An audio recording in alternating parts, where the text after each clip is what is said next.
neither did I. And if we had, I'm not so sure we would have made it any different. Correction. Drop that whole speech. Substitute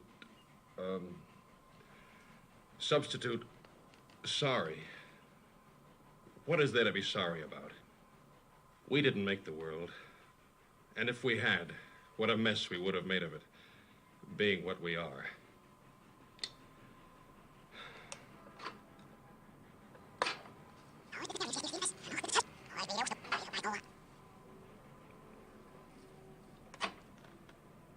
Sorry. What is there to be sorry about? We didn't make the world. And if we had, what a mess we would have made of it, being what we are.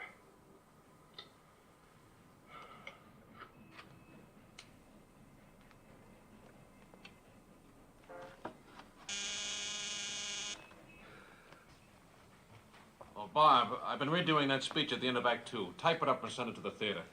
That'll mean Pierce learning some new lines. I never learned the old lines, so some new ones don't make any difference.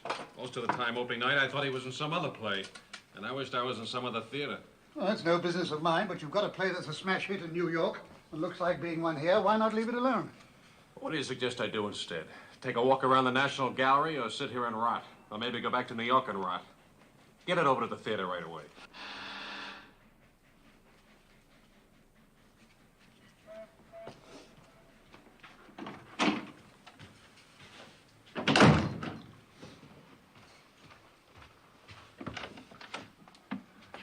Good afternoon. Is this Mr. Hannon's apartment? That's right. Well, I wonder if I might see him. Would you please tell him Jean Lennox is here? Is he expecting you? No. Excuse me, but are you a friend of Mr. Hannon? Well, I think of myself as one. Well, won't you wait inside? Thank you.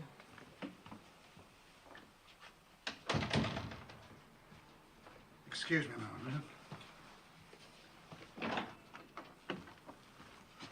Ask Miss Lennox to come in. Will you come in, please, Miss Lennox?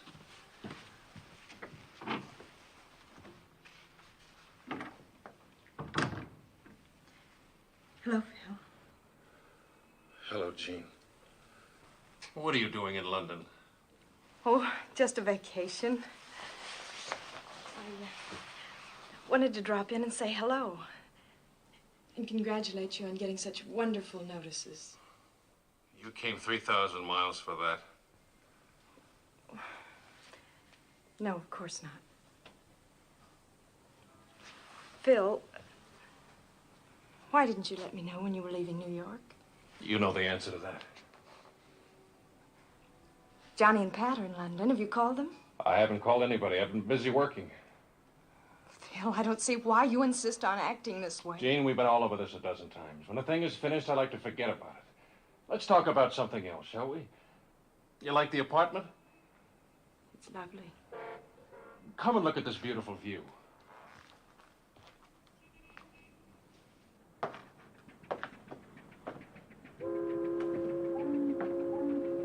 Houses of Parliament over there.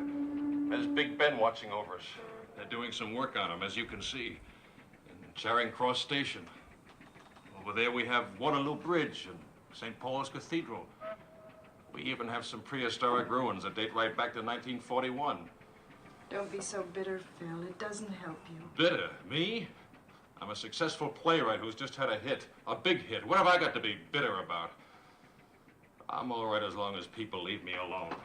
I wish people would leave things where they're supposed to be. I have to go out now, Jean. Were you going someplace? No, just back to the apartment, I guess. Oh, you're taking an apartment. Well, I must come and see your view sometime. Bob, I'm going out. Shall I come along? No, I'm only going to the pub. The Eagle? Yes. Are you sure you don't want Quite sure, quite sure. Look, if you must do something, you can call a cab for Miss Lennox. And when you finish typing up that new stuff, you can pick me up with the car at the Eagle and drive me to the theater. Goodbye, Jean. Goodbye, Phil. Nice of you to look me up.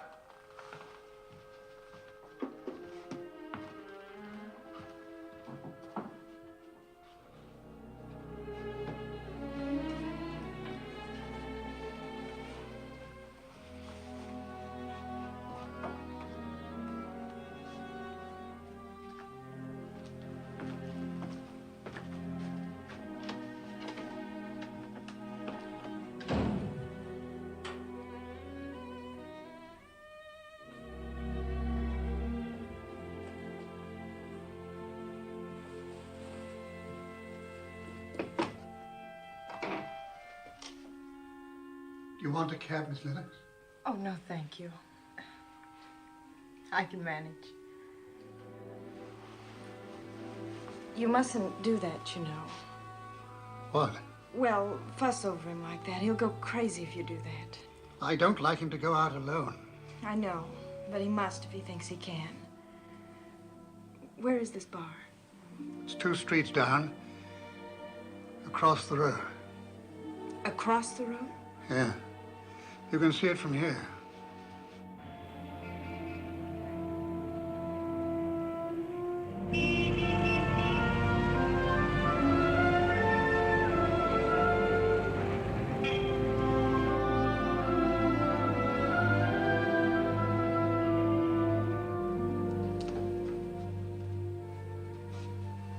Allow me, please. Oh, thank you. Have you worked for him long? Only since he came over here the last time. Nearly 2 months. Is he drinking? Well, not exactly drinking, but not exactly not. Have you known him a long time, Miss Lennox? Well, yes, I was his secretary for 3 years in New York and here and wherever he wanted to go. We were engaged to be married. And then it happened. He didn't like having me around. So I was fired. I'm sorry.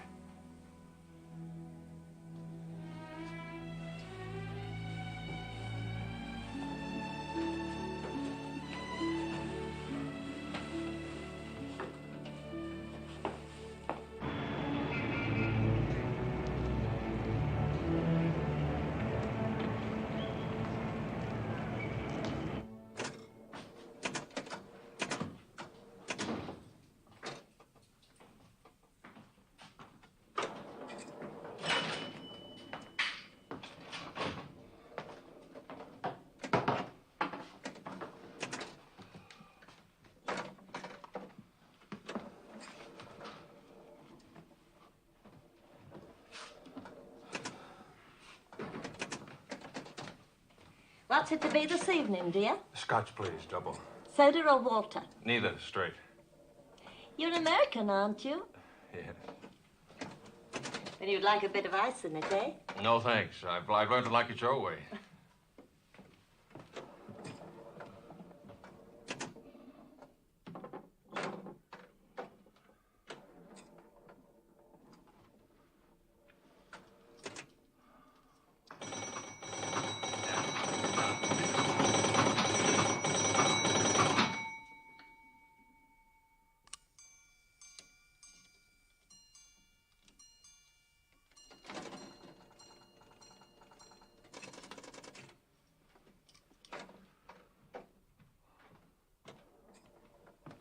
Here we are, then. Thanks. What makes you so tired, dear? It'll be a long, dreary story, and one I'm sure you've heard many times before. But not from a young fella like you. Will that do? That'll do fine. Thank you.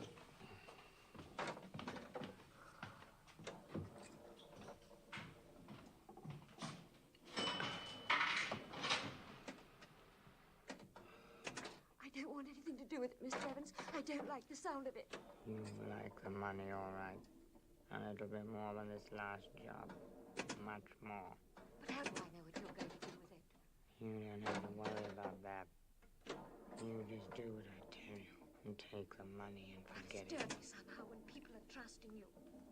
Would you like me to say a little prayer? You promised me when I went to the lodge. That was last thing. Well, this is much bigger. Come on, fill up.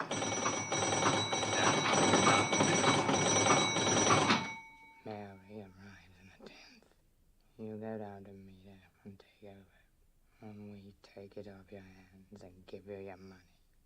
What could be simpler than that? But you don't understand. I might get to like You it. won't have time for that. No, Mr. Evans, I won't do it. I won't. Oh, listen.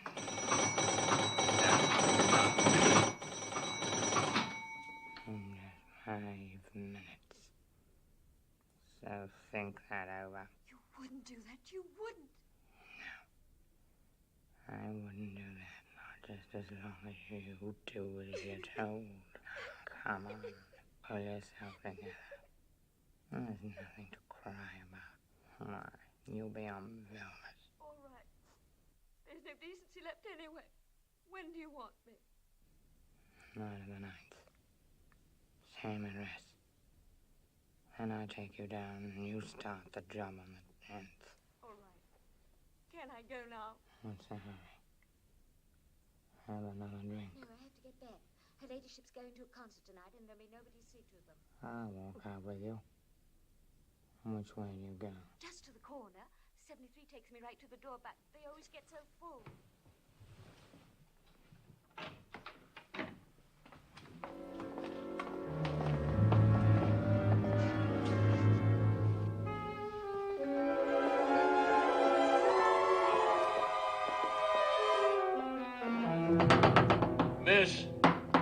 Miss, would you come here a minute, please?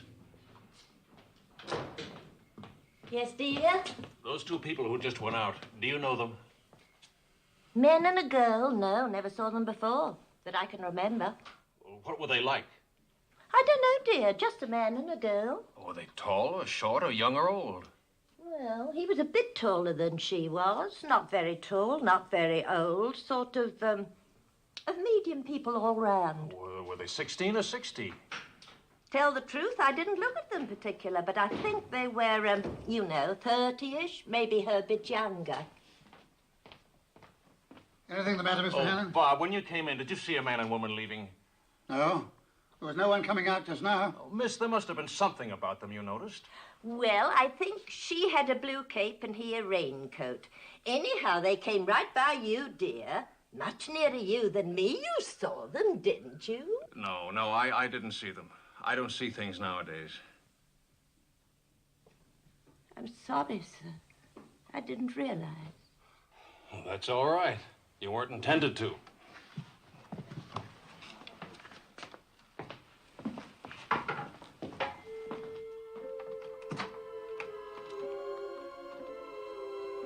Both of medium height. Age, probably 25 to 35. Woman thought to be wearing a blue cape. Man, a raincoat. The woman used a perfume.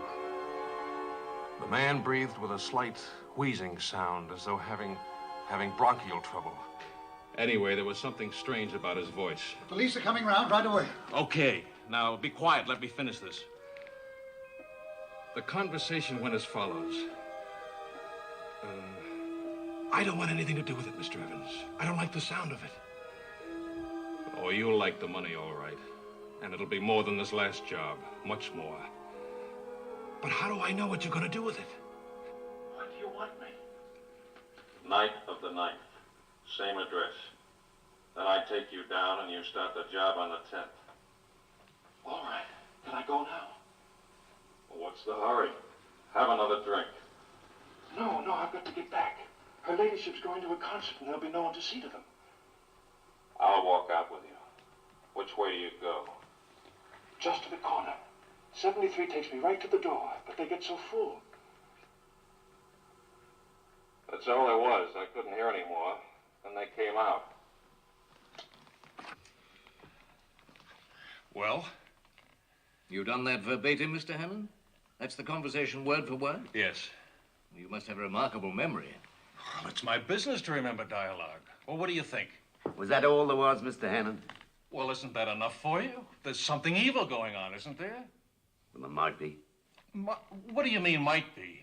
Well, you tell us what you make of it, sir. I figured out like this. This woman has something to do with children. Probably a nursemaid. That's why she had to get back, because somebody else is going out. So that there'd be somebody there with the kids. Go on. She's employed by this lordship and ladyship. And this Mr. Evans she's talking to is trying to force her to do something wrong. Whatever it is, she doesn't want to do it. But she's afraid of Evans. Scared to death of him. Because of some hold he's got over her.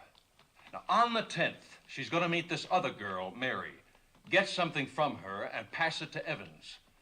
It could be that this other girl is a nursemaid, too, and that it's a plot to kidnap a child. Wait a minute, Mr. Hannon. I know they have kidnappings in America, but they're very rare here, you know. Okay, then maybe it's a robbery, but it's something very wrong. Mr. Hannon, you'll forgive me for saying this, but you're a dramatist and a very skillful one. The way you've recorded that conversation is very dramatic and convincing. I don't think Mr. Hannon's likely to give a ham performance, Inspector. Thank you, Bob. Look, Inspector, I've only recorded it the way they said it. Yes, but if you just take the words themselves, they could have a completely different meaning. Such as? Well, supposing this girl is employed, as you said, by a titled family. And supposing this man is just trying to entice her away to another job with an offer of higher money. More money than in last job. How about hand over to us later? Well, Sorry. It could be a temporary job. The girl Mary is leaving and they want someone to take over from her temporarily. But she says it's dirty, letting people down who are trusting her. Well, that could be her present employer. She might not like letting herself be enticed away for more money. Oh, one of those old-fashioned servants we read about. Then why did Evans threaten her? I didn't hear that he actually did threaten us. But isn't it quite possible that he did during that part I couldn't hear? Quite possible.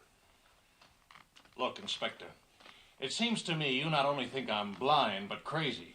I told you it's my business to know how people talk, what they're thinking when they say things. And I tell you that girl was scared. No one's that scared just because someone suggests changing a job. Well, Mr. Hannon, you may very well be right. We're very obliged to you for getting in touch with us so promptly. Well, somebody has to act promptly because whatever it is set for the 10th, which is just 1 week from today. Well, what are you going to do? Well, we haven't got a lot to go on, Mr. Hannon, but we shall make inquiries. And if in the meantime you should record anything further... All I know is on that tape, and you're welcome to play it through at any time. Well, thank you, Mr. Hannon. We may take advantage of that. Good evening. Good evening. Good evening.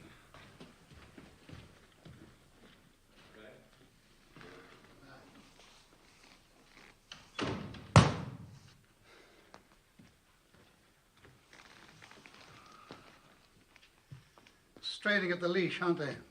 Can't wait to get started.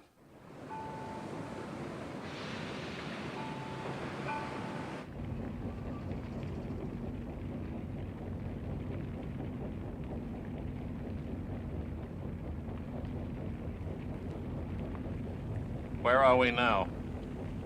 Just passing under Waterloo Bridge. Festival Hall on the left. I never saw that. After my time, what's it like? Oh, modern. What's that noise?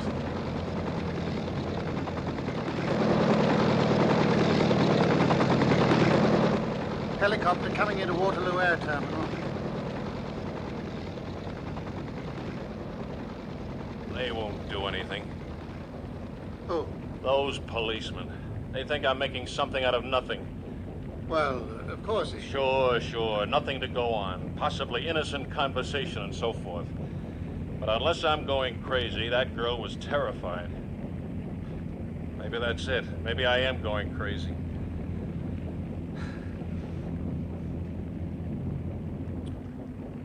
Well, how does it look? Is it beautiful? Yes. Yes, very beautiful. View, buildings. You make it all so vivid, I can almost see it.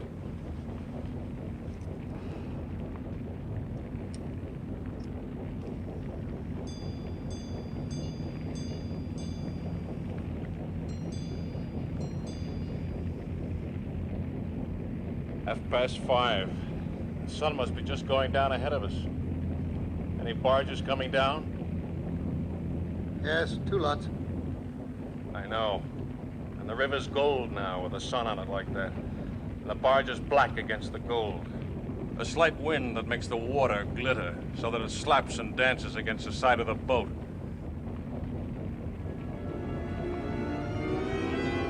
Wait a minute. Wait a minute.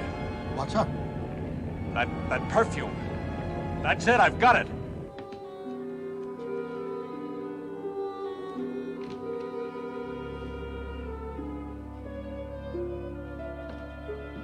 Jean? Yes, Phil? Jean, there's something I want to ask you. Do you remember back home 3 years ago? We were out on a rowboat somewhere. Yes. We were on Lake Cayuga driving through Ithaca. That's right. I was rowing, and it was hot. And you wiped my forehead with a handkerchief. Yes. There was perfume on that handkerchief. A perfume you used quite a lot then. Do you remember what it was? Yes. It was Plaisir d'Amour. Do you still use it? No, I haven't used it for almost 2 years. It's too expensive. It is expensive. About the most expensive there is. Why?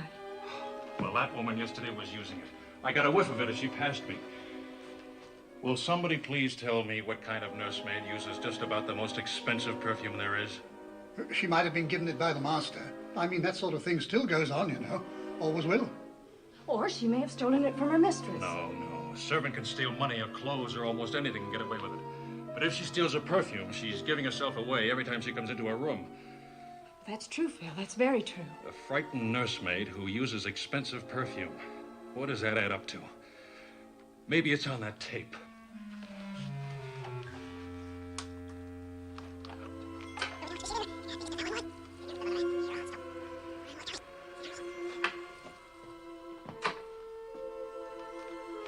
I don't want anything to do with it, Mr. Evans. I don't like the sound of it. Oh, you like the money, all right. And it'll be more than this last job.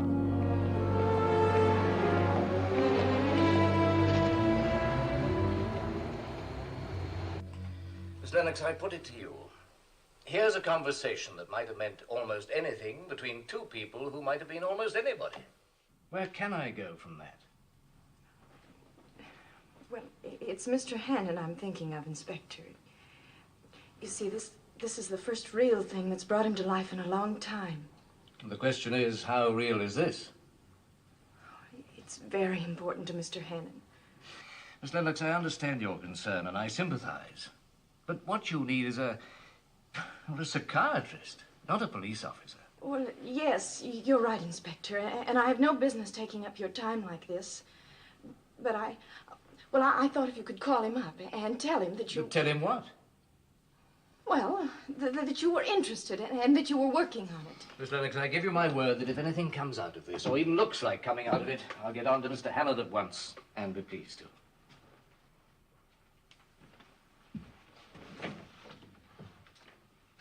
Thank you. Well, you wouldn't take the money and forget it. But it's dirty somehow when people are trusting you.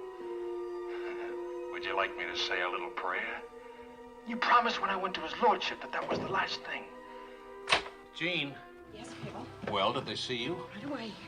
Are they getting anywhere? Oh, they're working like demons. They've been interviewing the barmaid and checking to see if they have anyone like Evans in their records. And they've got a man watching the Eagle just in case those 2 should come back there. And they've got another man. Bravo, bravo. An excellent performance. But you know perfectly well they're not doing a thing. They've just filed it under C for crackpots.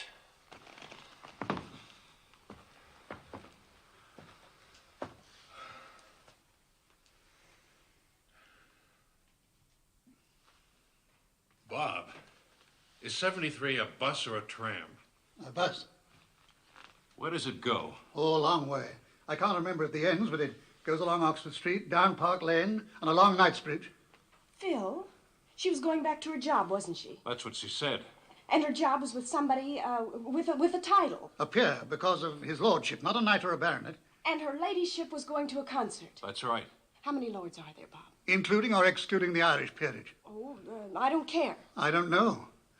Well, however many there are, there can't be so many that live in London on one particular bus route and have children of nursery age. And wives who went to a concert last night. Bob, there's a book for lords, isn't there? There's Burke's Peerage, Baronetage, and Knightage of the United Kingdom. We've got one here.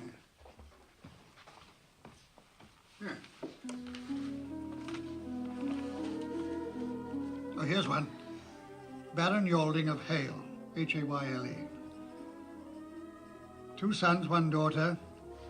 Heir, born 1949. Address, 46 Link Court, Knightsbridge. Telephone, Avenue 7473.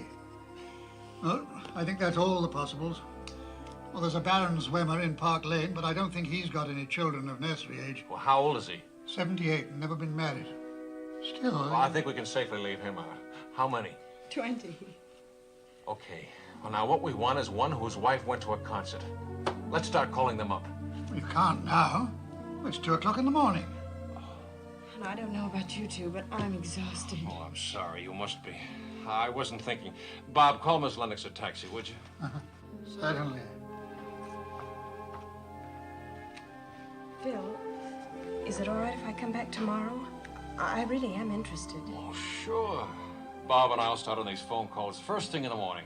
I'll see you then. Good.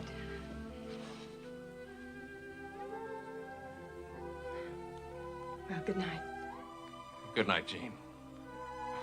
Thanks for your help. That's all right.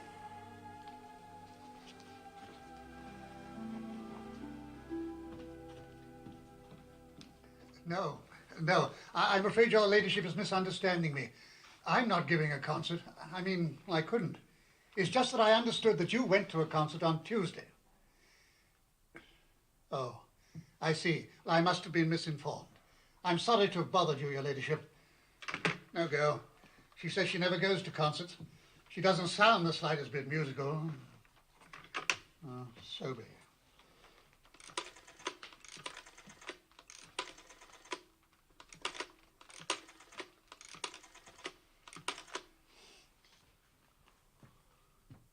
Oh, hello. Can I speak to Lady Sophie, please? I'm speaking for... Oh. Oh, really? I didn't know that... Yes, I see. I'm sorry to have troubled you. Deceased.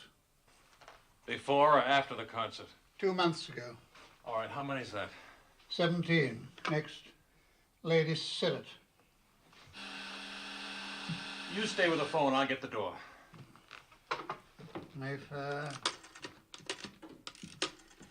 1, 2, 0, 0. Jean, we're making the calls now. Oh, good. Hello, could I speak to Lady Surette, please? I'm speaking for Mr. Philip Hannon. Yes. Hello, Lady Surette. Good afternoon, your ladyship. Yes, I tried to get you on Tuesday evening, but I believe you were at a concert. You were? Oh, I see. Oh, I'm speaking for Mr. Philip Hannon, the playwright. Yes, yes, that's the one. Mr. Hannon wondered whether he could come over and see you sometime. There's a small matter on which he wanted your help.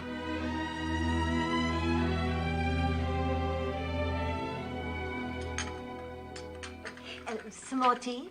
No, thank you. Another cake. No, thank you. Oh, I can't tell you how exciting it is for me having a famous playwright here for tea with me, especially as I've been trying desperately to get tickets for your play, but I've had no luck at all. Well, if you'll allow me, Lady Surette, I'll be happy to leave my tickets for you at the box office any night you say. Oh, that is kind of you, Mr. Hannon. I do appreciate it.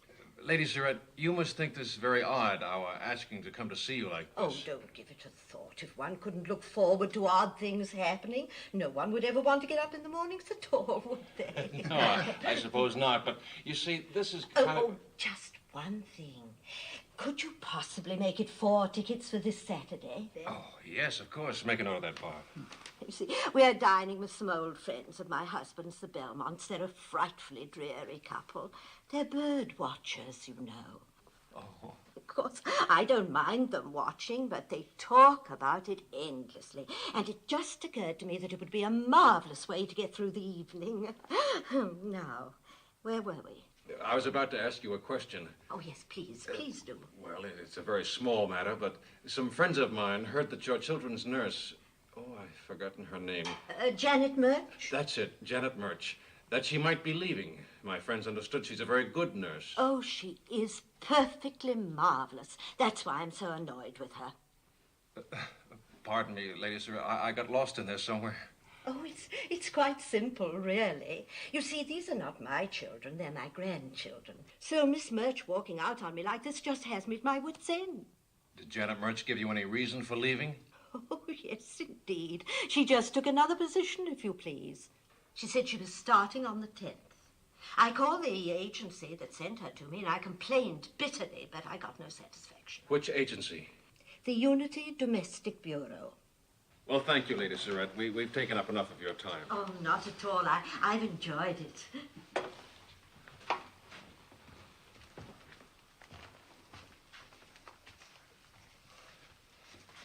Would you mind if I asked you a funny sort of question? Of course not. Do you ever use a perfume called Plaisir d'Amour? No, Mr. Hannon. Ought I do? No. No, not while you're using that charming bal de fleur that you have on now. Oh. Well, thank you again, Lady Surratt. Not at all. Goodbye. Goodbye. Did you get that address, Bob? Unity Domestic Bureau, Janet Murch. I did.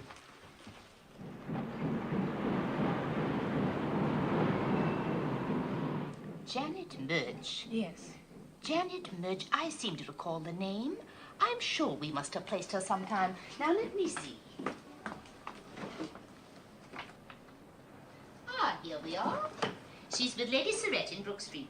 Well, no, she's just left there. That's why I thought I might be able to get her. Left there? Well.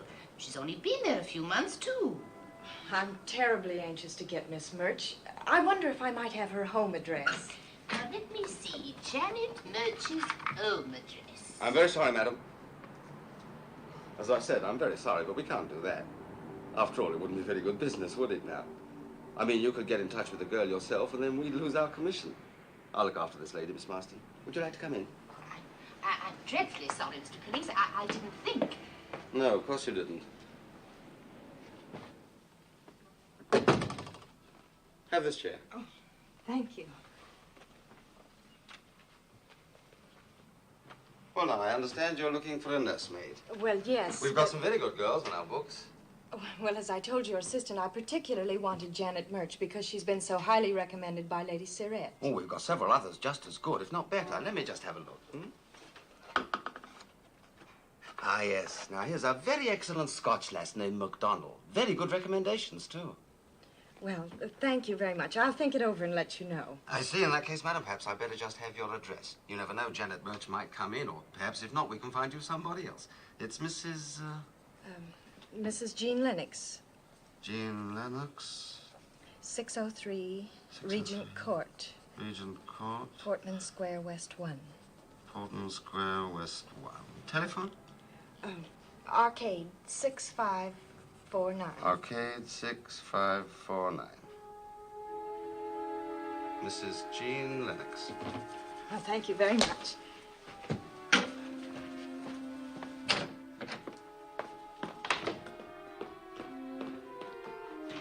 Good day, madam. Thank you. I'm sorry, Mr. Pillings. I didn't know. Really, I didn't. No one told me. Go on. Well, he was very tall, almost 6 feet, so I don't think he could be Evans. What sort of voice did he have? Oh, smooth and oily. He was very positive. Well, did he wheeze when he breathed? Well, if he did, I didn't hear it. I'm afraid that's a blind alley, Phil. I mean, the agency did look genuine. And after all, even if Janet Murch is your girl, there's no reason why the agency should be in on it. No, maybe not.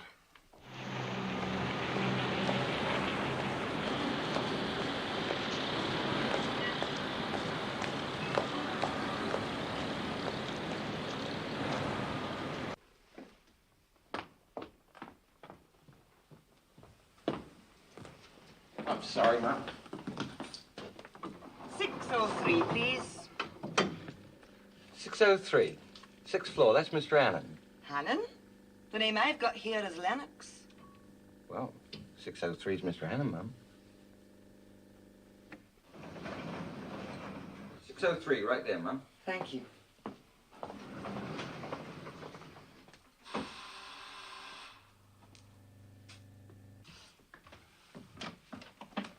Excuse me, does Mrs. Lennox live here?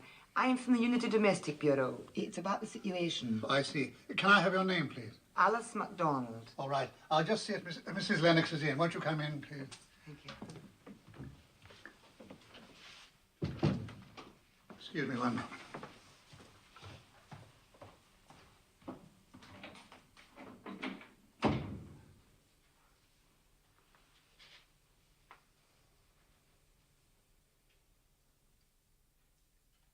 Alice MacDonald, that's the girl they tried to sell me. How did she find you here?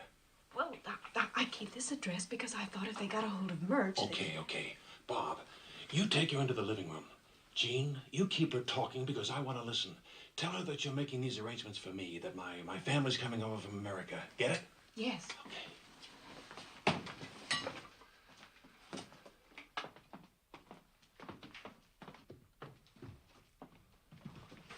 I'll wait in here. I don't want her to know I can't see. Okay. Oh, good afternoon. Good afternoon, madam. Won't you sit down? Oh, thank you. I hope I've come to the right place. Only the bureau said Mrs. Lennox, but the liftman said Mr. Hannon. Well, yes, I'm Mrs. Lennox, and I was inquiring not for myself, but for Mr. Hannon, who lives here. Oh, I see. You see, Mr. Hannon's family may be coming over from America soon, and if they do, they'll need a nurse. Yes, madam. Only the bureau said there was someone else you particularly wanted, but if you couldn't get her, perhaps I would do. Someone named Janet Murch was recommended to me. You don't happen to know her? Murch? No, sir, I don't. Only the bureau said to show you my references. Thank you. I'll take them. Oh, my, these are very good. Here, Phil. Have a look at them. They're really very impressive, aren't they? Yes, very. Well, thank you very much. But as I said, Mr. Hannon's plans aren't quite definite yet. If he does need a nurse, we'll call you. If you'd like to leave your address... Oh, you can always reach me through the bureau. Good afternoon, madam. Good afternoon.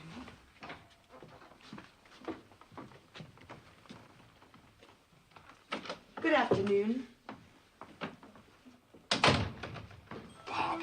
Right here, sir. Go after that girl. Don't lose sight of her. Find out where she lives, and if you can, get a picture of her. Picture? What on earth for?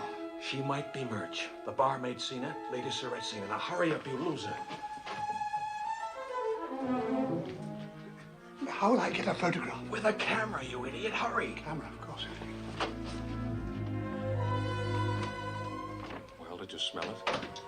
No, what? Did you hear it? Well, what? Oh, you people with eyes. You're so busy looking, you never notice anything. She smelled of that perfume and that Scotch accent of hers that was pure vaudeville. Then you really think she was Murch? She could be.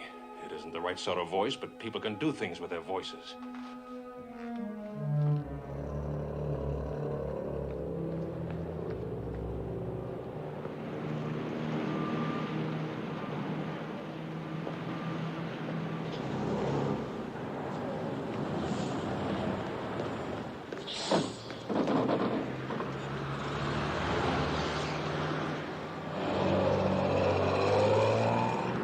Follow that bus.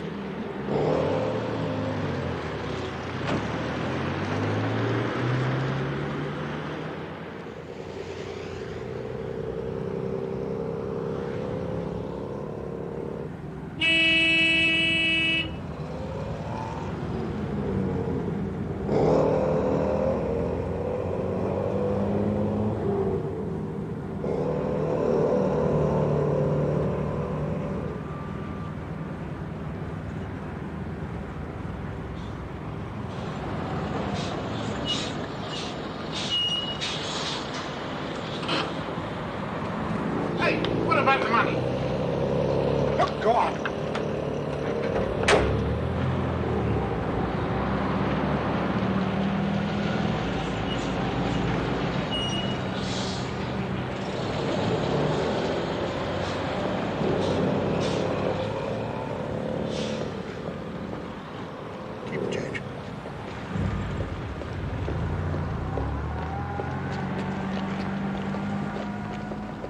May I interest you in this new cleaner, madam? It's absolutely marvelous. It cleans all the spots right away. May I show you? Look. It's absolutely wonderful.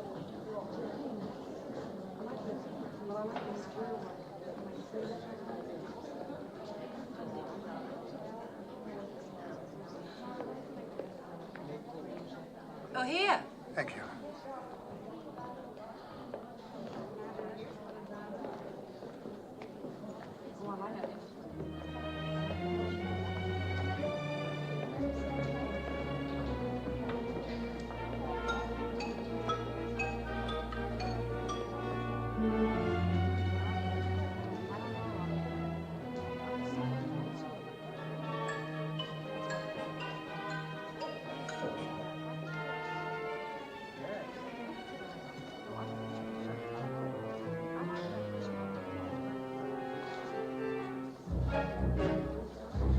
Yes, very well, sir. Where do I go with this? Over there, sir. Just by the haberdashery. Good day, sir. £3.10, is that right? £3.10. Yes. And ready for use? Ready for immediate use. Yeah. Shall I wrap it up for you, sir? No, no. I'll take it just as it is. Very good, sir.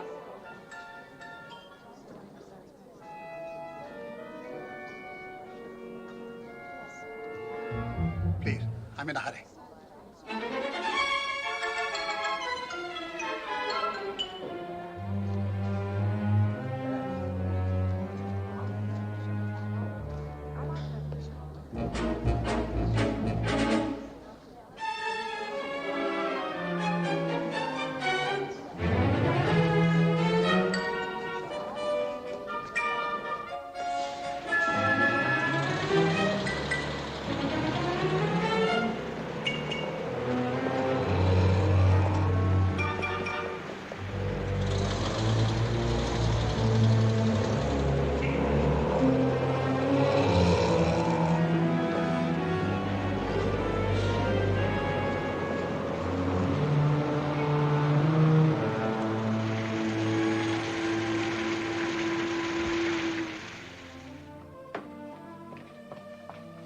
Here we are.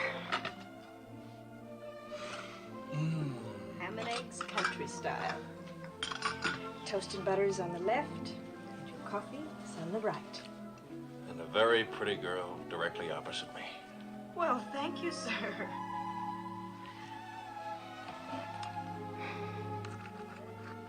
It's just like old times, isn't it, Phil? It's certainly like old something. All right, you marry me, and I promise you faithfully I'll give up cooking. That's the most refreshing proposal I've ever had. Well, I'll have you know I don't go around just proposing to anybody. I've only proposed twice in my life. Both times to the same man. I know, Jean. I wish I could see it your way, but I can't. I'll eat your dinner. It'll get cold.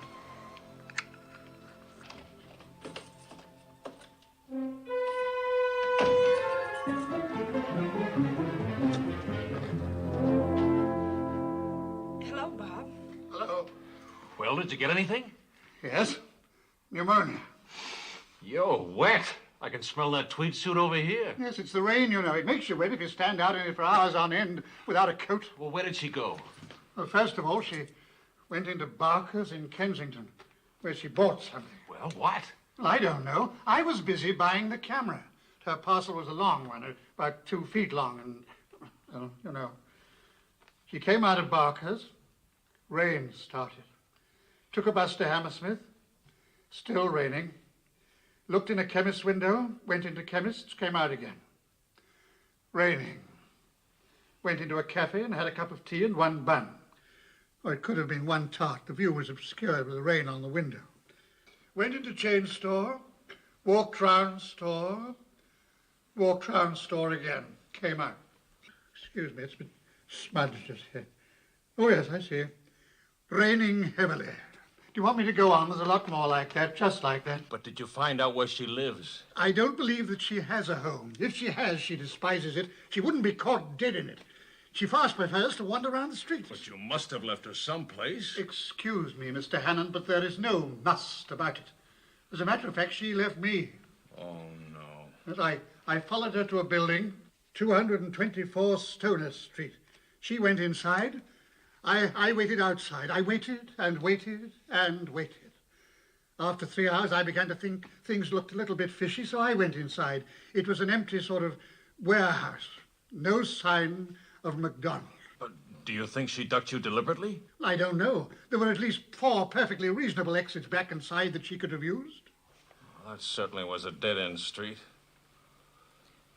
Well, never mind, Bob. I think you did very well.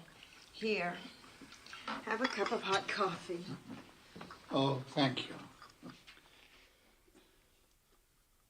Anyhow, I got her photograph. You did? Yeah. Except that I'm not quite sure that I, turned the film on properly.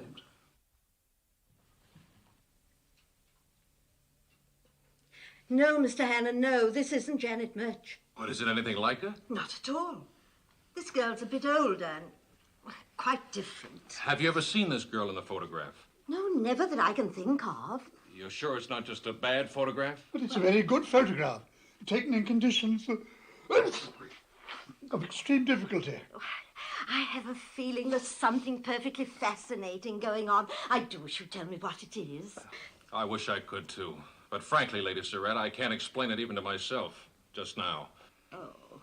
Well, if you ever feel you can, please call me. It'll make my dinner table conversation for the next 6 months, and I never have anything to say. Well, thank you again, Lady Surratt. Thank you. Thank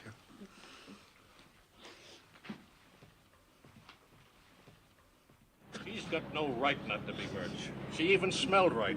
And you can't tell me it's just coincidence. 2 nursemaids using the same expensive perfume. Frankly, Mr. Hannon, I didn't smell it. You? I could cook fish and chips under your nose and you'd never smell it. When I first met MacDonald, I didn't have a cold. She was the cause of my catching it. Smells are very tricky, Phil. If you have a certain scent in mind, you can always make yourself believe you can smell it. That's perfectly true. I can always smell escaping gas whenever I give my mind to it. What are you two trying to tell me? That I've invented this out of whole cloth? Oh, well, of course Because not. if that's what you think, will you both please stop humoring me? Stop treating me as if I was some child whom you had to keep amused with a game of Let's Play Detective.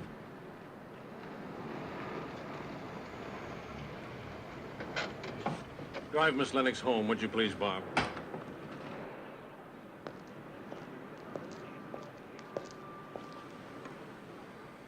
Never mind, Bob. You go on up with him. I'll get a taxi.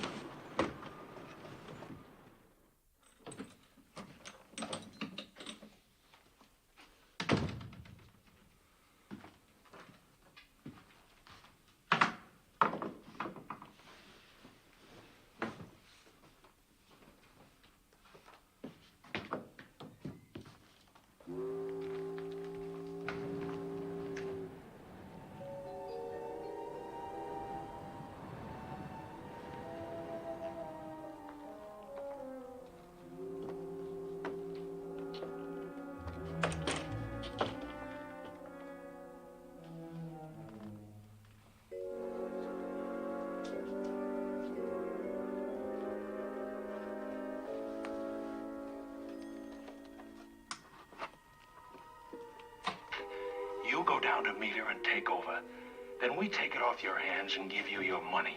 And you go on a night. Who's that? Oh. Why didn't you take Jean home? She took a taxi. Thought you shouldn't be alone. Now I need a nursemaid. Nice long holiday. What could be simpler than that? But you don't understand. I might get to like it. And you won't have time for that, my dear. No, Mr. Evans, no. I won't do it. I won't. It's no good, Mr. Evans. I'm after you. Just 5 minutes. Sure, I know it's unreasonable, but I'm not a reasonable man. If MacDonald isn't Murch, and you're not the little guy at the agency, Now come on, pull who yourself is together. Murch? There's nothing to cry about. Why you Lady Surratt?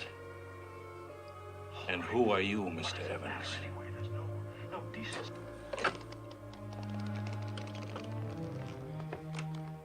And who are you, Mr. Evans?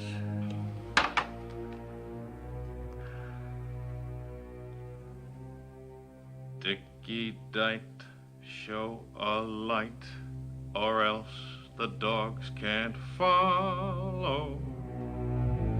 Or else the dogs can't follow. Did you call, Mr. Hannon? No, I sang. Bob, I want to put an advertisement in the newspapers. Which ones? All of them. If Janet Murch is in need of help or advice, will she call Arcade 6549? Well, that's our number. I know. Strictest confidence.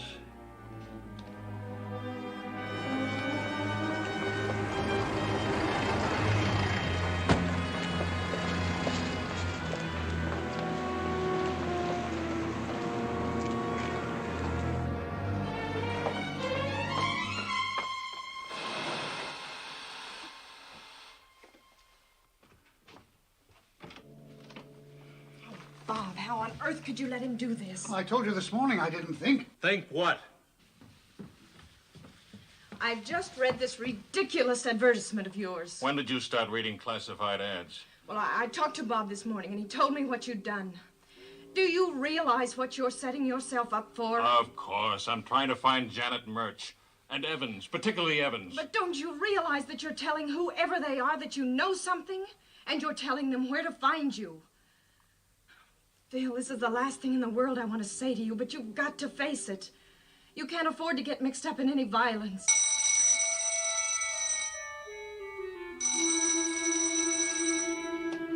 Hello? Arcade 6549. Mr. Hannon's apartment. Oh. Yes. It's a woman. She says she's Janet Murch. Give me that phone. You get on the extension and take a tape of this.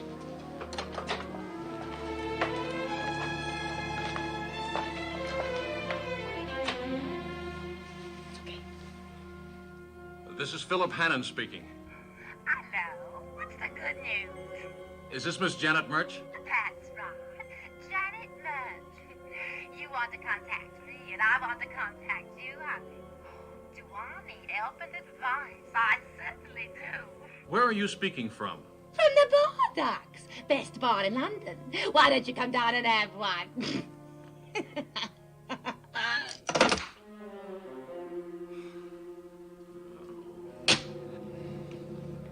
Well, whoever that was, it wasn't Janet Murch. Oh, just a drunk who read the advertisement and rang up for fun. Well, I'm wrong. It's a bloke called, Philip Hannon, if that means anything to you. Now, look, you don't have to be concerned about me. There are day and night porters downstairs. There are 2 locks and a chain on that door. And I've got Bob. I'm defended like Fort Knox. What about you? Me? Well, you're in this, you know. You went to the agency, and if the agency is in it, they'll be looking for you, too. And you live by yourself. Oh, nonsense, What do you Phil. mean, nonsense? Don't you live by yourself? Well, yes. Well, I don't want you alone in that apartment for the next few days. Bob, get Miss Lennox some rooms in a hotel. Well, now, look, if you think I'm going to move out of a perfectly good apartment for some lousy hotel... Take her along, Bob. A reasonably nice hotel. Maybe even a private bath. You always were the most impossible man. Goodbye, Jean. Goodbye, Phil.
just a moment. Oh, Janet, love, I have to go out. Would you be a dear and take care of Pokey for me?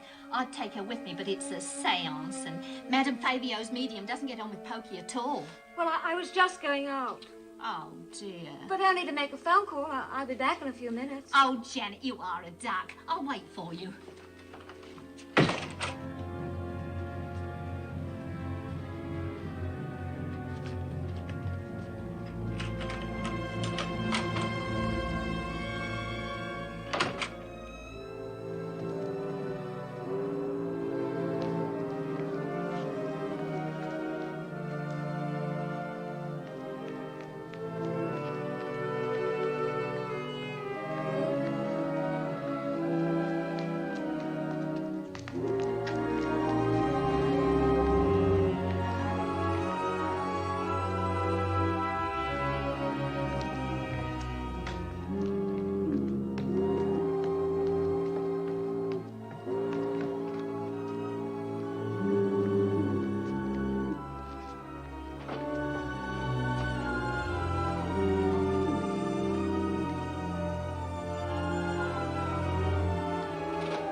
Arcade 6549? Yes.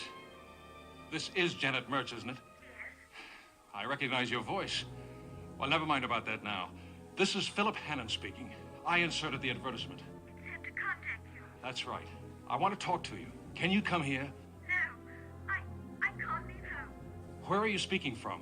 From my home. I can't leave here. But if you could meet my father, he'd bring you. Can he come over here? 813 Regent Court, Portman Square. No, but anywhere else you say. Why not here? Someone might see. All right. Do you know a pub called the Eagle near here? I'll meet your father there now. It'll only take me a few minutes. No, not now. In an hour would be better. All right, I'll be there. Goodbye.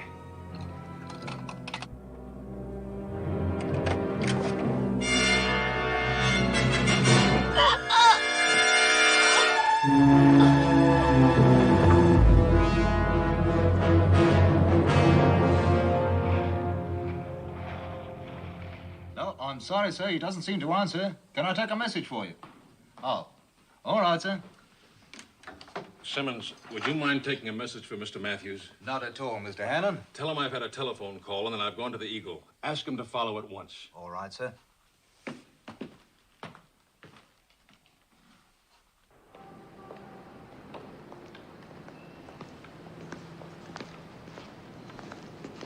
Oh, I'm Thank so you. sorry. Where is this, Governor? Why, you're on the north side of Portman Square. Well, where's Baker Street?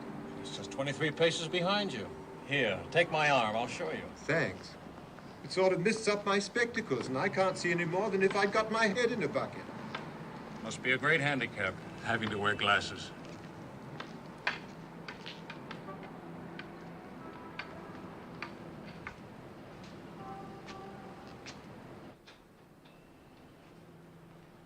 Well, here's a brave man. Oh, it's you, dear. Good evening. Straight Scotch, no ice, isn't it? Yes. Do you know, I think you're wonderful the way you get about. If you hadn't told me, I should never have known that you... I suppose you sort of get used to it. Don't ever believe that. You get so there are some things you can do, but you never get used to it.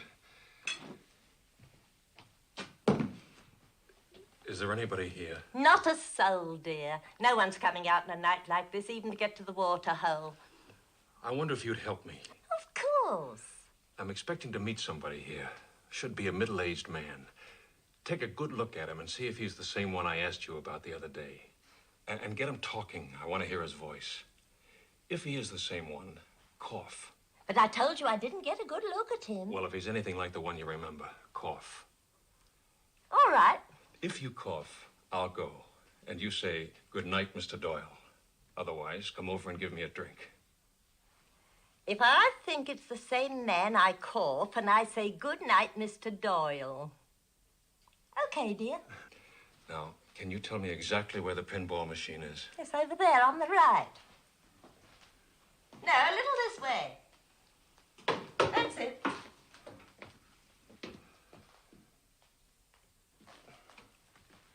You've been very kind.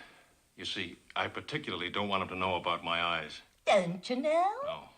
All right, ducks. Whatever you say. Thanks.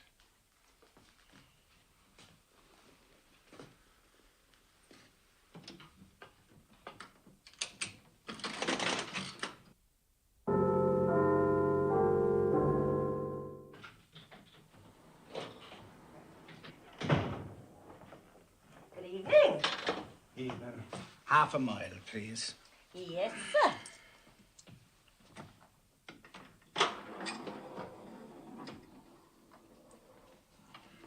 Here you are, sir. Oh, thank you, ma'am. What a night, eh? It is that you can't see your hand before your face. You remember the bad fog we had in the war? I reckon this is thicker.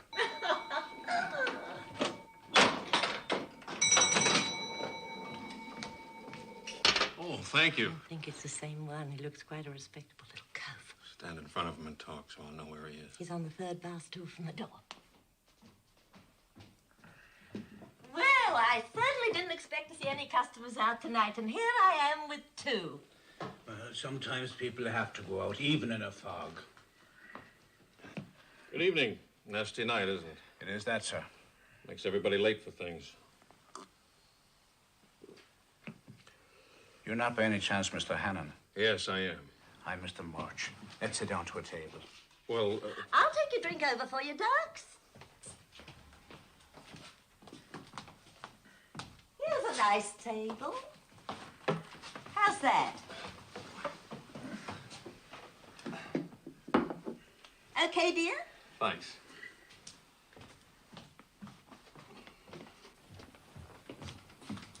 Good evening, sir. Oh, Mr. Matthews, I've got...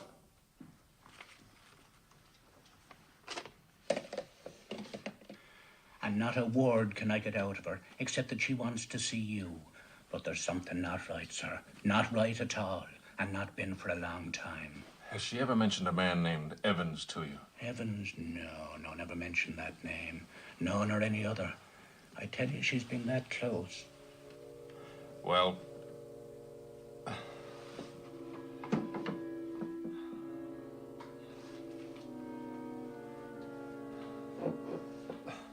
Cheers. Cheers. How long ago did Mr. Hannon leave? About 20 minutes ago, Mr. Matthews. It's only a little bit of a distance. Do you mind if I take your arm? I'm not used to these fogs. Why, of course, sir. Oh, it seems to have thinned out considerably. Yes, it has.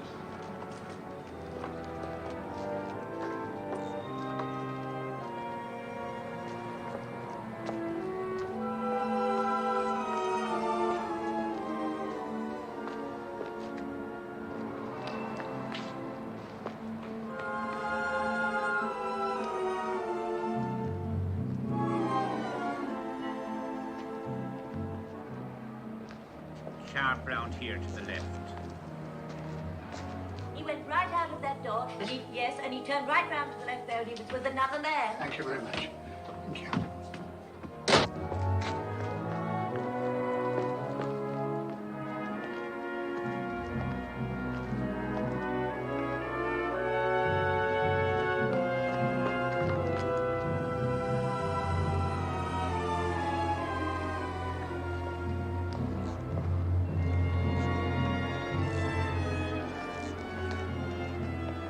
This is it. Here we are now. Watch your step. Be careful.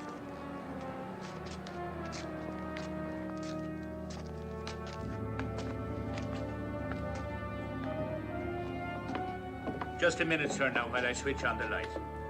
That's better. Now we can see what we're doing. Now, if you'd come upstairs, I'm afraid it's rather a climb. We're right up at the top. Careful. Take the foot. There we are.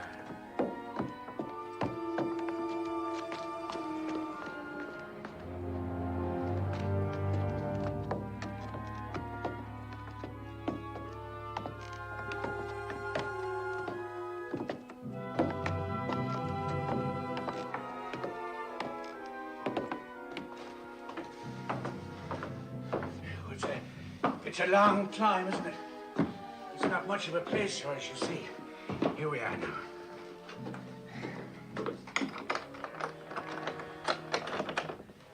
Now, I'll take you in, and then I'll leave you together because she won't talk if I'm there. I know.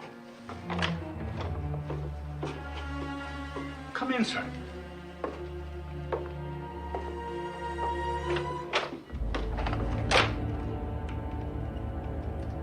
Mr. Murch? Mr. Murch? Is anybody here?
Mr. Hannon! Mr. Hannon! Where are you? Bob! Up here! Up high! Mr. Hannon! Stay where you are! Don't move! Don't move till I get to you! What's the matter? Man up there! Come on! Follow me!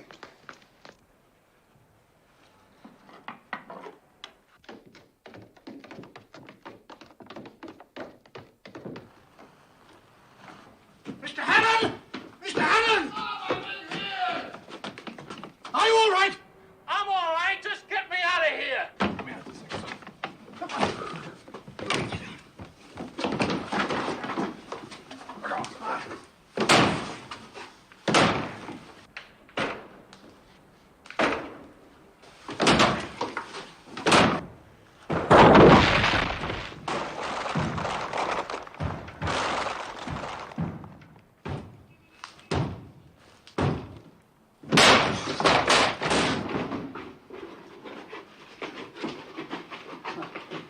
You're all right now.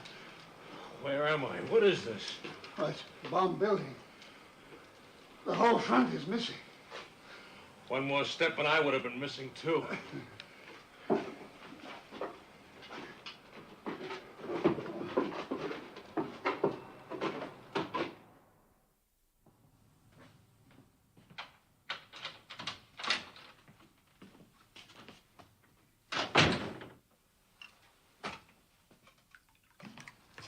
Hello, Joe. Filthy night, isn't it? It is that, Mr. Pillings. Well, did you see Mr. Hannon? Yes, Mr. Pillings. And it's all done. Oh, well, that's good news, Joe. Very good news indeed. And save everybody a lot of trouble.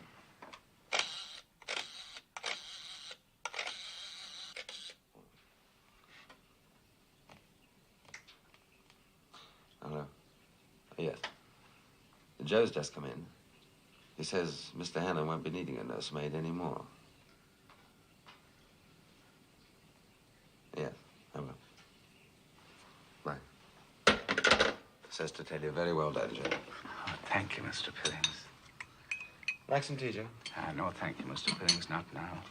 I find if I drink tea at night, it keeps me awake.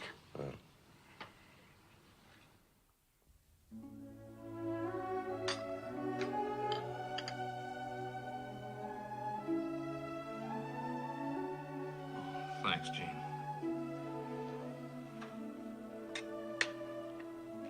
Phil, I want you to promise me that you'll never do that again. Well, it isn't the sort of thing folks do again, is it? You know, Gene, the strangest thing happened to me out there on that ledge. I thought I didn't care about living anymore, but I was wrong. I found that out when it came right to it. I cared desperately. Do you know what I'm trying to say, Jean? Yes, Phil. Oh, only don't get yourself killed proving you want to live. Excuse me, Mr. Hannon. Inspector Groening and Detective Sergeant LUSU here. Oh, are they? Well, show them in. Won't you come in, please, Inspector? Morning, Mr. Hannon. Hello, Inspector. I'm told you've been having some adventures, Mr. Hannon. Adventures? No. If you have a dramatic mind, you might think someone had tried to break my neck. But I'll bet there's a perfectly innocent explanation for that. Mr. Hannon, according to the barmaid at the Eagle, you were expecting this man.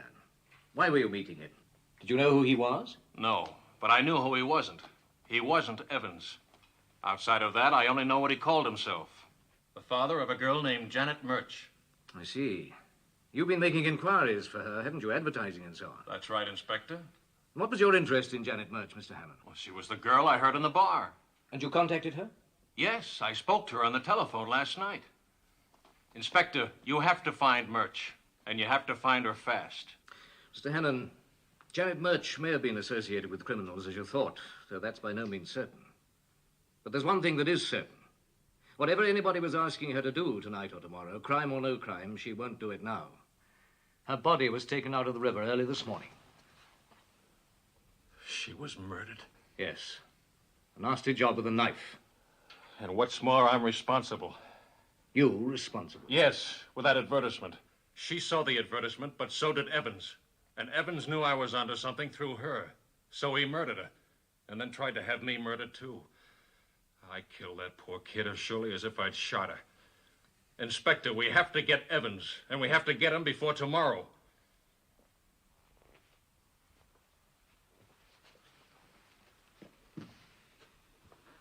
Mr. Hannon, as I told you before... But it's starting, Inspector. It's the 9th today. It's happening somewhere out there now. You must remember, Mr. Hannon, there are 9 million people out there. 9 million. And none of us have ever seen Evans. And only you have even heard him.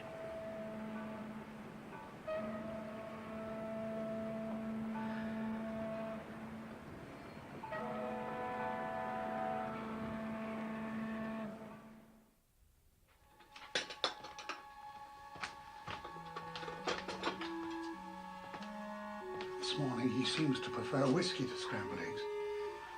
Well, if it helps him get through today, I'm all for it. So am I, but it seems to have no more effect on him than milk on a baby. I'll go see what I can do. Oh, does he know I stayed here last night? He knows that today is the 10th. That's all he knows.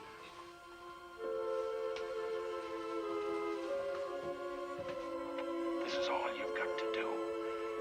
Mary arrives on the 10th. Jean? Yes, Phil. Well, you didn't just come in. No, I stayed here last night. Stayed here? Yes, in your spare room. Well, I hope you were comfortable.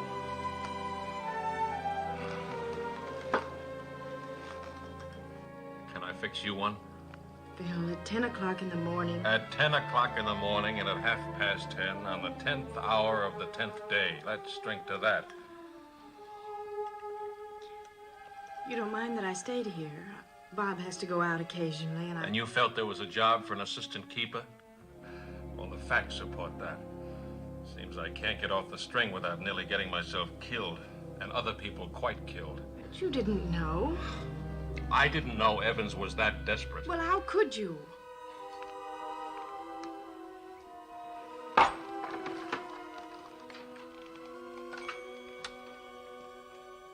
You go down to meet her and take over. Then we take it off your hands and give you your money. And you go on a nice long Why do you keep playing that thing over and over again? You must know it by heart. I knew it by heart to start with. But you can know your words without knowing what they mean. Somewhere that thing is trying to tell me about Evans, who he is, and what it is he's going to do today. But I can't seem to hear it. And the rest of you can only see. You wouldn't. No, my dear, I wouldn't do that. Not just as long as you do as you're told. Now, come on, pull yourself together. There's nothing to cry about. You'll be All right, Mr. Evans. You win.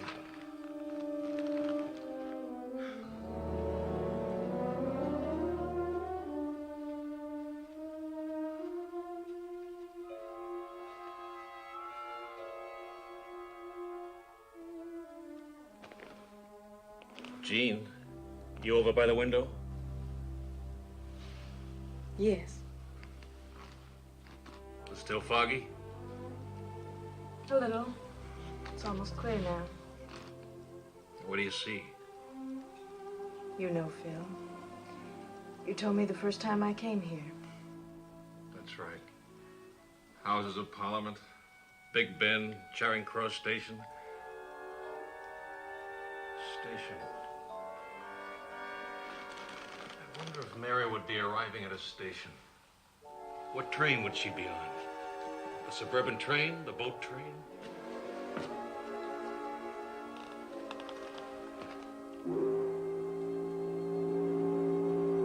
What's that? A boat on the river? Yes. Well, why is he sounding if it isn't foggy? They often do. That's right. Leaving and arriving and so forth. I remember the time I was coming over in the Queen Mary.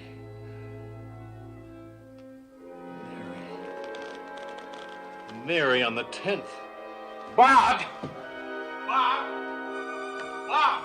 Yes, sir. Call Cunard and find out when the Queen Mary arrives. Queen Mary? Yes, and hurry. Why? Don't you get it? It was then when that pinball machine made all the racket. I missed a bit there. I heard it as Mary arrives, but it could have been the Queen Mary arrives. And you go down to meet her. It could have been down to meet her at Southampton. And she's not a girl, but a ship. They were taking Janet Murch down to meet somebody off that boat. I want some information, please. Can you tell me what time the Queen Mary docked at Southampton? Well, have you got him? Thank you. Thank you. Hold on a moment, please. The Queen Mary docked at 6 o'clock this morning. The first boat train should have arrived in London just after 10. What time is it now? 10:30. All right, look. Get her passenger list. Find out what rich first-class passengers are traveling with children. And get after that fireball policeman. Yes? Well, thank you very much indeed. I'm sorry to bother you. Goodbye. That crosses them off. Now, that's Mr. and Mrs. Richard Avery from Houston, Texas. The 2 children brought their own nurse with them. Isn't there one more? Yes, the Argentinians, the Demestris. Ah, yes, the Demestris. We haven't been able to get hold of them yet. They've taken a flat in Kensington. Anyhow, the daughter there is 17. They'd hardly need a nurse for her, would they? Still, we'll go on and try and find them, Mr. Hannon, to be on the safe side. I hope you're wrong, Mr. Hannon. Inspector, I don't want to be right. I'm just scared sick that I might be.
It's nerves or the cold, but I'm freezing to death. Oh, sorry. There's a blanket back here somewhere.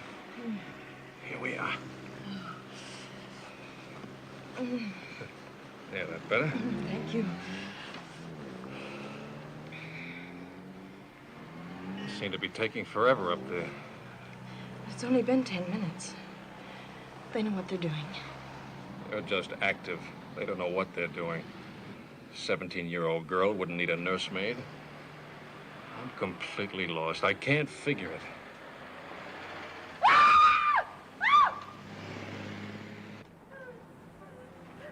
What's that? What happened? I think it's Mrs. de Maistre.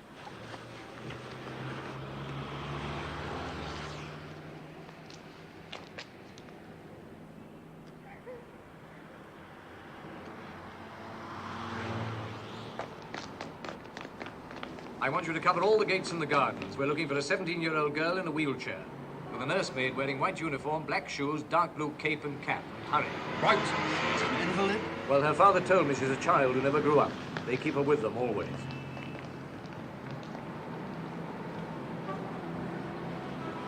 Those poor people.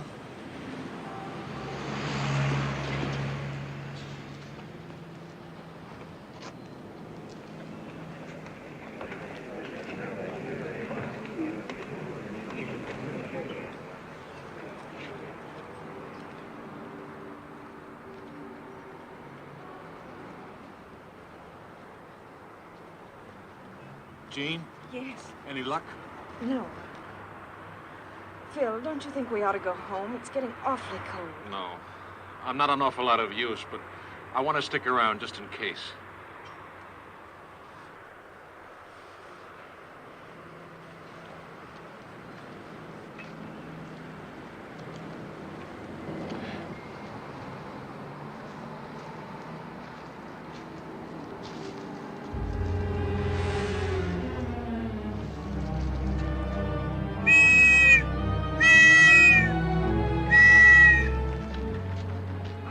Found something. Take me over.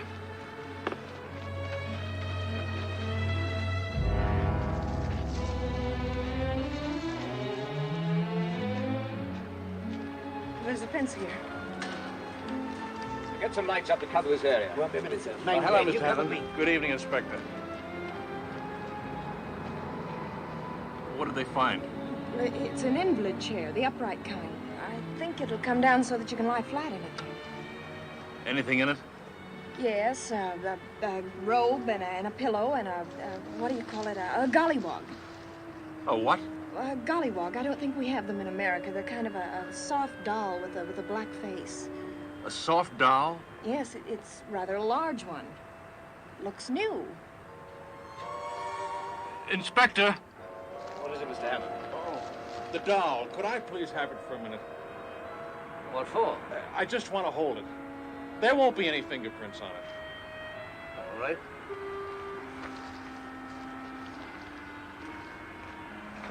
Oh, thank you. Here.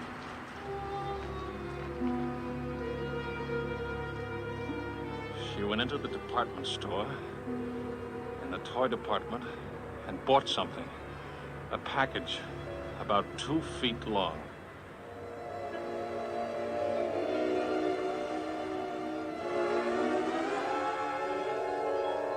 Inspector!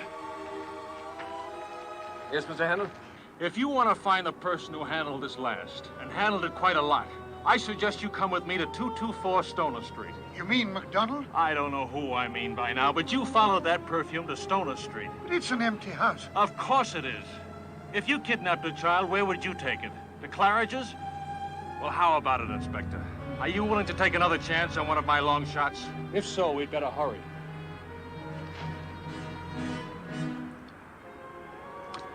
Mr. Matthews, you know where this place is. You better come with us. Miss Lennox, can you drive Mr. Hammond home? Oh, yes, of course, Inspector. But Evans may be at that place. You won't know him. Mr. Hammond, if you're right about this, you've seen more with no eyes than most of us with two. But this is where things might get rough, and if they did, it's no place for you. I'm sorry. Come on.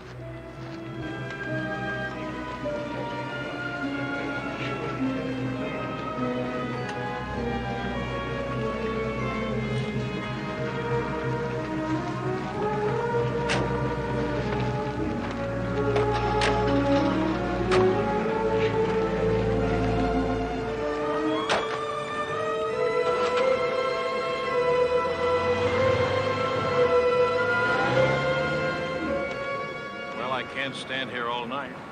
Where's the car? Straight ahead.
Hello. We got them, Mr. Hannon. Child's there? Yes. She's a bit sleepy. They've given her something, but she's quite all right. Look, the inspector wants to speak to you. Hold on. Well, Mr. Hannon, I congratulate you. Yes, you were quite right. Have you got Evans? Well, there are two men, but we don't know which is Evans yet. But one of them is an old friend of ours called Teapot Charlie. He's had a good many different names in one time or another, and I dare say Evans is one of them. The other one answers pretty closely to the barmaid's description of your Mr. Murch. Yeah, but how about McDonald? Well, there is a woman, but she's not the one Mr. Matthews followed. Not McDonald? Oh, that's funny. Oh, we got the nets out for her. Shouldn't take long to pick her up. I see. Any trouble? No, they came like lambs. Oh, then I wouldn't have been so much in the way after all, would I, Inspector? Hello? Hello? Inspector? Hello? Hello? Oh, he's hung up. I'm afraid he's still pretty sore.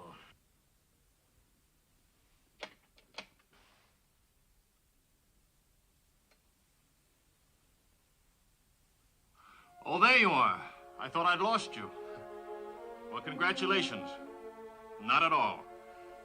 You're welcome.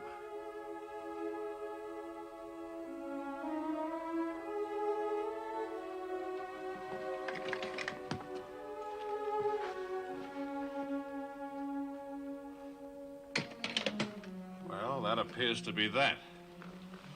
Did they get them? Oh, yes, yes. Inspector Grovening and the British police arrived in the nick of time. Will wonders never cease? Well, while you're sitting here in the dark moping, I'm going to fix myself a drink.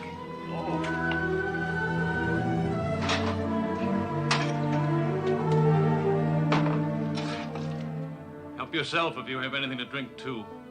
But personally, I think I'm going to go to bed. Don't worry, I'll get out. Just as soon as I finish this drink, I'll be gone. Here's to Philip Hannon. It's no good congratulating him on a good job. All you get's a grunt. It's no good wishing him happiness because he doesn't want it and won't have it. He'd rather be lonely and tragic. It's no good wishing him luck because for him, all luck must be bad luck. So here's to Mr. Hannon, the man for whom something must always go wrong or not be complete enough so that he can sit and mope about it. To Mr. Hannon, who's so proud he won't let anybody help him, who doesn't want any help, even if it's only across the street. Shall I call you a taxi? Or is there anything else you want to say?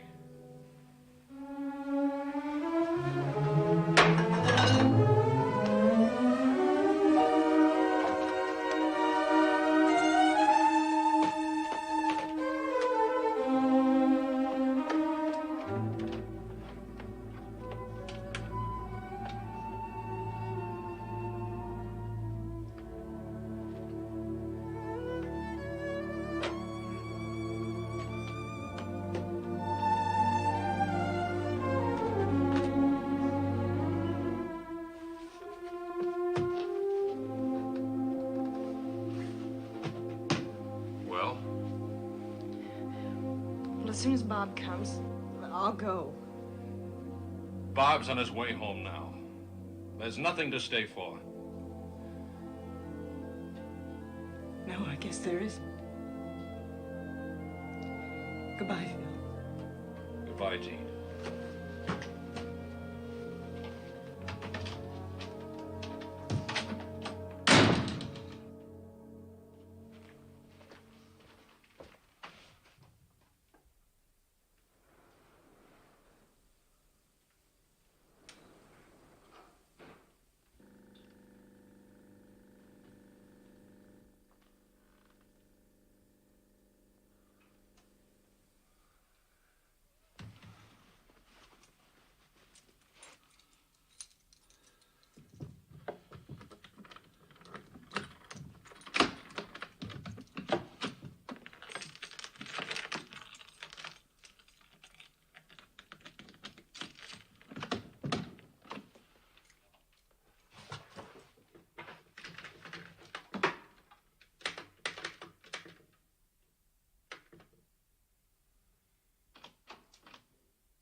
Jean?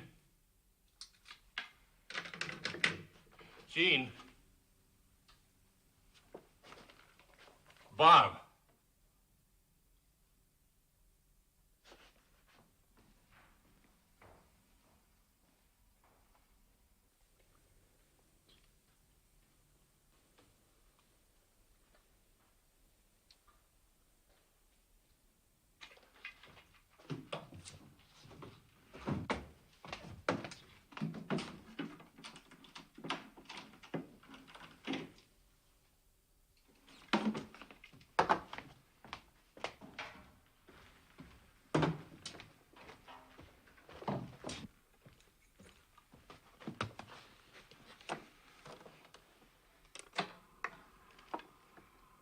Come in, Mr. Evans.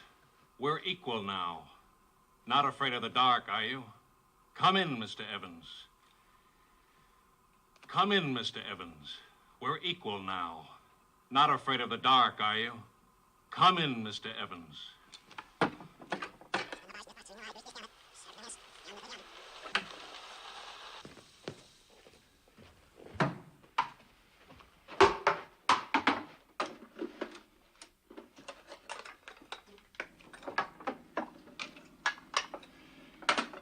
Come in, Mr. Evans. Today is the 10th. I've been expecting you.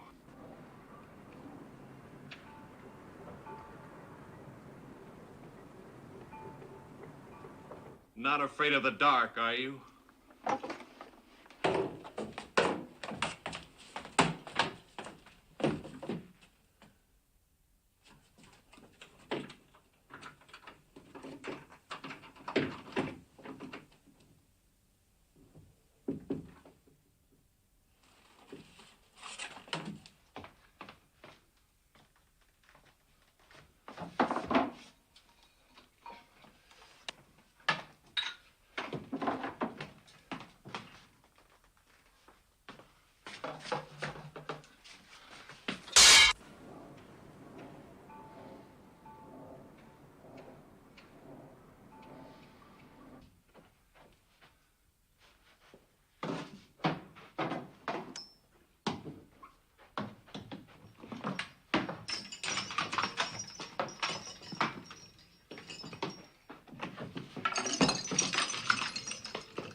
Come in, Mr. Evans. We're equal now. Not afraid of the dark, are you? Come in, Mr. Evans. Come in, Mr. Evans. We're equal now. Not afraid of the dark, are you? Come in, Mr. Evans.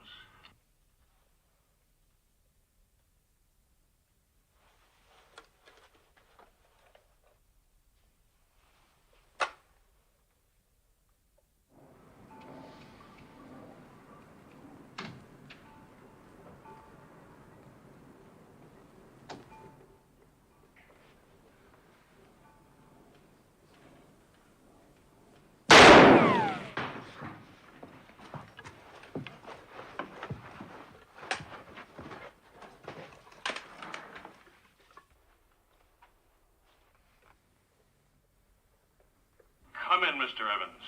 Today, I've been expecting you. Not afraid of the dark, are you? Come in, Mr. Evans. We're equal now. Not afraid of the dark, are you? You have to kill me, Mr. Evans. I know too much.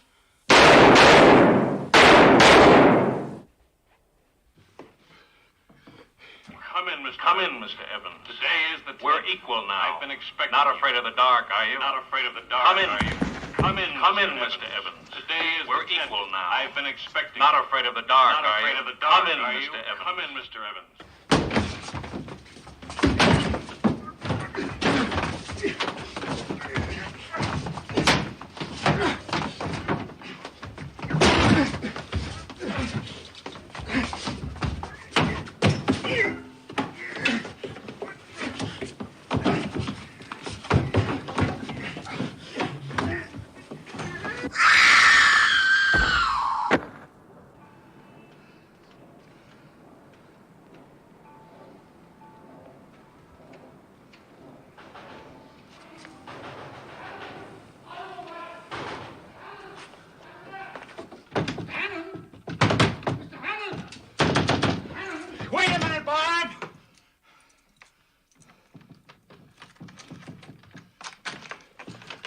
I heard Mr. Hannon. We heard the shots. What was it? Was it Evans? It was Evans, all right, but I don't know. Come here.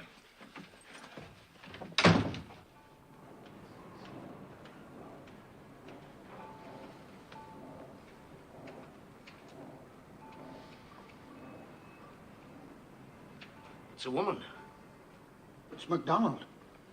You mean that she, MacDonald, and Evans are the same? Of course. I told you. She smelled right and she sounded right. I should have thought of it long ago. But if two people go past you and you smell perfume and you're told that one is a man, you naturally think the perfume's on the other. I thought that till 3 minutes ago when I got hold of her slim wrist. She's dead? Yes. I'm sorry.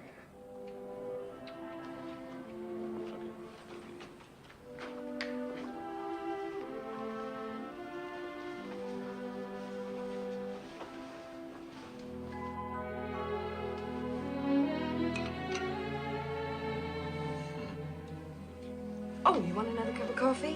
No, thanks, Gene. Phil, there's one thing I want to know. What's that? When you sent me away last night, did you know that Evans was going to come here? I didn't know. I just thought maybe. The police were after a bunch of kidnappers, and I was after Evans, and Evans was after me, not knowing how much I knew or how soon I might figure it out.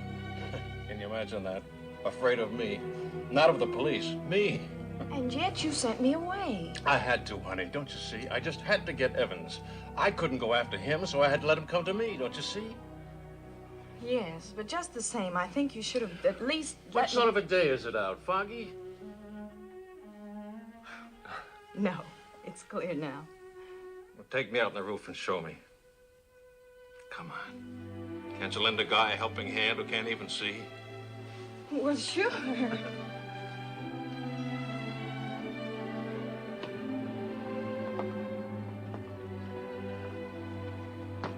What do you see? Well, it's just the same as you remember it.